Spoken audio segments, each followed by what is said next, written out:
kis és középső nagycsoportos gyerekek tanévzáró ünnepségén. Ezen a hétvégén a tavasz minden pompája színes virágaival az édesanyákat és a nagymamákat köszöntjük. Ez az évszak emberemlékezet óta a megújulás, az új élet hordozásának és születésének az ünnepe, ez a májusi első vasárnap az anyák ünnepe is. Kicsi és már nagyra nőtt gyermek, felnőttek, akik anyjuk számára mégiscsak gyerekek maradnak, köszöntik ezen a napon édesanyjukat. Óvodásaink is nagy-nagy izgalommal készülődtek erre a napra. A nagyobbak visszafelé számolták a napokat, és mondogatták egymásnak, nekünk is, mennyit kell még aludni, hogy jöjjenek az anyukák az ünnepségre. A gyerekek ünneplőbe öltözve versekkel, dalokkal, köszöntőkkel próbálják szeretetüket és hálájukat kifejezni azok iránt, akik nevelik őket. A kisebbek felidézik az évközben tanultakat, a középső csoportosok maradandó színházi élményük alapján egyik kedvenc meséjüket, a Csipkerőzsukát adják elő. Kérjük, fogadják őket szeretettel, és végezetül számos boldog anyák napját kívánjuk minden édesanyás kismerőnek. Évekedjenek!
Nyuszi, hopp, már is egyet elkapott.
Katalin, szállj el, jönnek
Ajándékozta meg őket.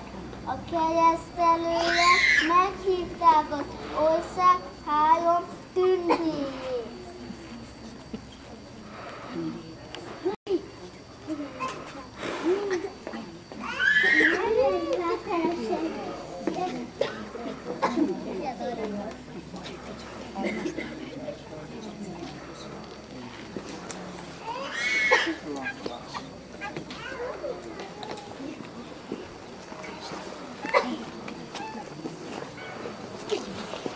Kívánunk ennek a kislánynak sok áldást.